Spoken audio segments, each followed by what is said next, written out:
A ver, una pregunta directa para empezar. ¿Es lo mismo ser, por ejemplo, español que ser ciudadano español? ¿O colombiano y ciudadano colombiano? Porque en el día a día, la verdad, usamos nacionalidad y ciudadanía como si fueran la misma cosa, ¿no? Como cromos intercambiables. Pero la realidad jurídica es mucho más precisa y bastante reveladora. Hoy vamos a desentrañar esto. Tenemos sobre la mesa un ensayo académico muy interesante de Sol Bujú Jurídico. Se centra en el derecho colombiano, es verdad, pero los principios son, bueno, son universales. La misión es salir de aquí entendiendo de una vez qué es cada cosa, cómo se consiguen y por qué es tan importante la diferencia entre perder una y que te suspendan la otra. Es que la clave, como bien dices, está en la pregunta que responde cada concepto. Si te preguntan por tu nacionalidad, en el fondo te están preguntando a qué estado perteneces. Es tu ancla, el vínculo jurídico primario. ¿Vale? En cambio, la ciudadanía responde a otra cosa, a algo mucho más activo. Puedo participar en las decisiones de ese estado. Es como el interruptor que enciende tus derechos políticos. O sea que uno es el ser y el otro es el hacer. Eres nacional y por tanto puedes actuar como ciudadano. Me gusta. Exactamente. No puedes pulsar el interruptor de la ciudadanía si no estás primero enchufado a la red de la nacionalidad. Y lo fascinante, como apunta el ensayo, es que esta separación tan lógica para nosotros es en realidad una invención bastante reciente. Ah, claro, porque uno tiende a pensar que esto ha sido siempre así. Pero vamos, supongo que un legionario romano no se planteaba estas cosas. Para nada. El ensayo nos da unas pinceladas históricas muy buenas. En las sociedades antiguas, la pertenencia no era a un estado, era a la sangre, al linaje, a la tribu. Tu identidad era tu familia o tu fe. Entiendo. Luego Roma lo complicó un poco con su civitas, la ciudadanía romana. Era una especie de paquete todo incluido. Te daba derechos civiles, como el de propiedad, y también derechos políticos. Pero claro, No era para todos. Era un club bastante exclusivo. muy exclusivo. Y tras la caída de Roma en la Edad Media, el concepto se atomizó completamente. Tu lealtad no era a Francia, sino al duque de Borgoña o al conde de Anjou. El vínculo era personal. Personal, con un señor feudal y ligado a la tierra que trabajabas. La idea de una nación, eso era casi ciencia ficción. Entiendo.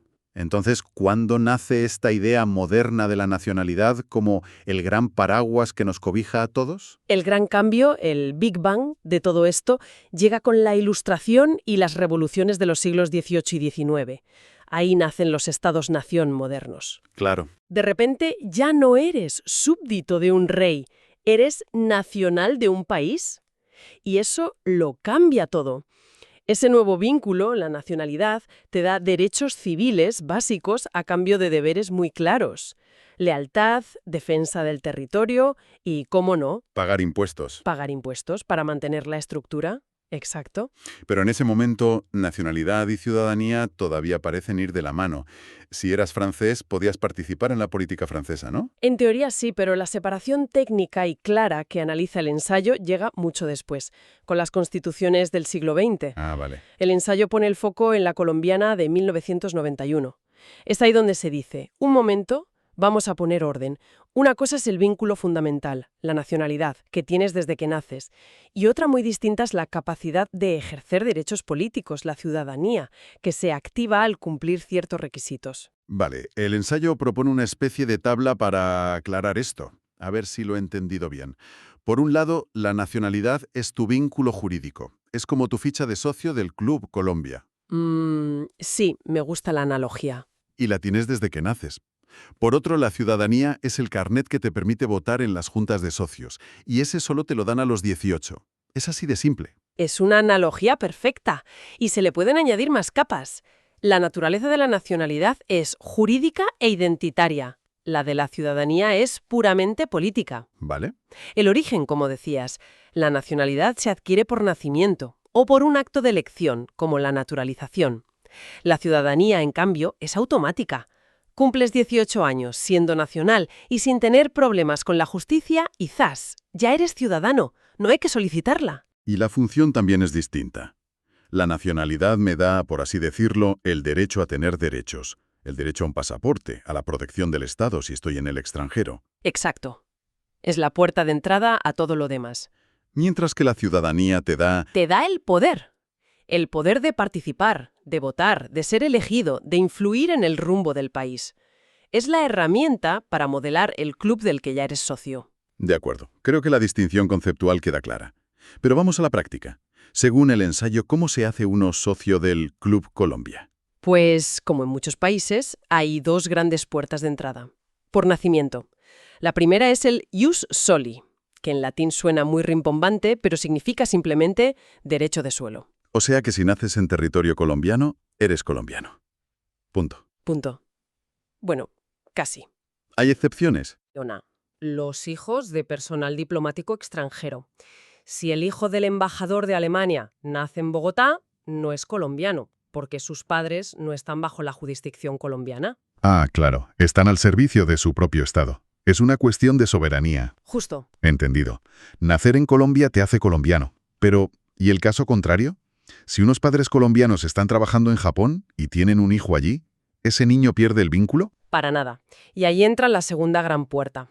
El ius sanguineus, o derecho de sangre. La sangre. Es una idea que, si te fijas, es un eco directo de esa pertenencia por linaje de las sociedades antiguas. La sangre sigue importando. Jurídicamente hablando. Jurídicamente hablando, sí. Si eres hijo de padre o madre colombianos, eres colombiano nazcas donde nazcas. Simplemente hay que hacer un trámite, como registrar al bebé en el consulado. Bien, esas son las vías, digamos, de cuna. Pero, ¿y si alguien quiere unirse al club más tarde? Imagina un extranjero que lleva 10 años viviendo en el país, tiene su vida allí, sus hijos son colombianos. ¿Puede pedir la nacionalidad? Por supuesto. Para eso existe la nacionalidad por adopción, lo que llamamos naturalización. Es un acto voluntario, la persona lo solicita y el Estado, si se cumplen los requisitos, ¿Cómo cuáles? pues un tiempo de residencia, demostrar buena conducta, a veces conocimientos de la cultura del país, y si se cumple todo, se la concede. Es un proceso de integración mutua. Y una vez concedida, ¿esa persona tiene los mismos derechos que alguien que nació allí? Porque a menudo se oye eso de que para ciertos cargos, como ser presidente, se exige ser nacional de nacimiento. El ensayo aclara esto. Es una pregunta excelente. Y sí, el ensayo subraya que la Constitución colombiana prohíbe la discriminación. En principio, producen los mismos efectos y derechos. Pero hay un pero. Hay un pero. Efectivamente, para acceder a la presidencia de la República sí se exige ser colombiano de nacimiento. Es una salvaguarda que muchos estados mantienen para el mando supremo, pero es prácticamente la única diferencia relevante. O sea que para todo lo demás, Para todo lo demás, trabajar, votar, ser congresista, tener propiedades, son idénticos. Me parece muy interesante también lo que apunta el texto sobre la doble nacionalidad, porque antes, en muchos países, te obligaban a elegir. Si quieres ser de los nuestros, tienes que renunciar a ser de los tuyos. totalmente. Y eso ha cambiado radicalmente. El ensayo destaca que Colombia, como la mayoría de países modernos, no solo permite la doble, sino incluso la múltiple nacionalidad. No te exigen renunciar. Es un reflejo del mundo globalizado, supongo. Absolutamente. Reconoce que una persona puede tener vínculos profundos, familiares, culturales, con más de un país. Forzar una renuncia es una crueldad innecesaria y, la verdad, poco práctica. Me quedé pensando en algo que mencionaste al principio, sobre la diferencia entre perder la nacionalidad y perder la ciudadanía. La palabra perder, aplicada a la nacionalidad, suena muy definitiva, casi como una expulsión. Y es que esa es quizá la distinción más importante de todas. El ensayo es categórico en esto. La nacionalidad colombiana de nacimiento es prácticamente un derecho inalienable. El Estado no te la puede quitar como castigo. ¿En serio? O sea que, por muy grave que sea el delito que cometas, no te pueden decir «dejas de ser colombiano». Exacto. Tu pertenencia fundamental al país está blindada. La pérdida de la nacionalidad, según el texto, es siempre un acto voluntario. Tengo que pedirlo yo. Tienes que ir tú a la autoridad competente, un consulado, la Cancillería, y decir «quiero renunciar». Y además tienes que demostrar que ya has adquirido otra nacionalidad. Ah, para evitar la apatridia. Eso es. Para evitar ese limbo jurídico de no ser nacional de ningún país, que es una situación de vulnerabilidad extrema. Es una red de seguridad. Entiendo. Entonces, ¿qué es eso de la suspensión de la ciudadanía? ¿Qué implica en la práctica? La suspensión es un concepto totalmente distinto. No afecta para nada tu nacionalidad. Sigues siendo colombiano con tu pasaporte, tu documento de identidad, todos tus derechos civiles. Pero, Lo que ocurre es que temporalmente el Estado te quita el carnet que te permite votar, te retira tus derechos políticos. ¿y por qué pasaría algo así? Normalmente es la consecuencia de una sentencia judicial firme. Imagina una condena por un delito grave de corrupción. La sentencia puede incluir, además de la cárcel, la inhabilitación para ejercer cargos públicos y para votar durante un tiempo. Es una sanción cívica. Es como si la comunidad política te dijera, has roto las reglas del juego democrático, así que durante un tiempo no juegas. Esa es la idea. Es una idea potente. El mensaje es, has fallado a la comunidad política, así que temporalmente no puedes participar en sus decisiones, pero no por ello dejas de ser uno de los nuestros. No te expulsan del club. No te expulsan del club, solo te mandan al banquillo cívico, por así decirlo. Y lo más importante, una vez cumplida la sanción, recuperas tus derechos de ciudadanía automáticamente. La suspensión se levanta. Es una pausa, no una ruptura. Es increíble. Cómo dos palabras que usamos sin pensar esconden toda una filosofía sobre la relación entre una persona y el Estado. Empezamos con una simple pregunta, y hemos acabado hablando de derechos fundamentales, de historia. Es que esa es la conclusión. Hemos visto el viaje desde la pertenencia por sangre, en una tribu, hasta este sistema jurídico tan sofisticado. La nacionalidad es el ancla. Te da identidad, pertenencia y, crucialmente, la protección del Estado. Es el escudo. Y la ciudadanía es la espada. La ciudadanía es la espada. Te da el poder de participar, de elegir, de ser elegido, de moldear el futuro de esa comunidad. Escudo y espada. Ambos son esenciales. Y para terminar, el ensayo deja una puerta abierta al futuro que me parece fascinante. Lanza al aire conceptos como movilidad global y ciudadanía digital. Y esa es la próxima frontera. Nos obliga a plantearnos preguntas que hace 30 años sonarían a ciencia ficción, en un mundo donde las fronteras físicas se diluyen, donde nuestra vida es cada vez más digital. ¿Cómo van a evolucionar estos conceptos? Claro, ¿qué significa ser ciudadano digital?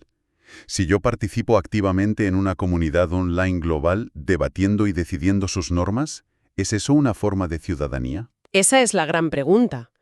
¿Podría la participación política, como el voto, llegar a ejercerse de forma remota, desvinculada del territorio?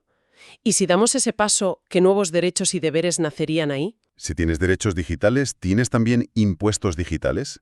¿O una lealtad digital? Ahora es definir qué significa pertenecer y participar en el siglo XXI. Una pregunta que queda abierta.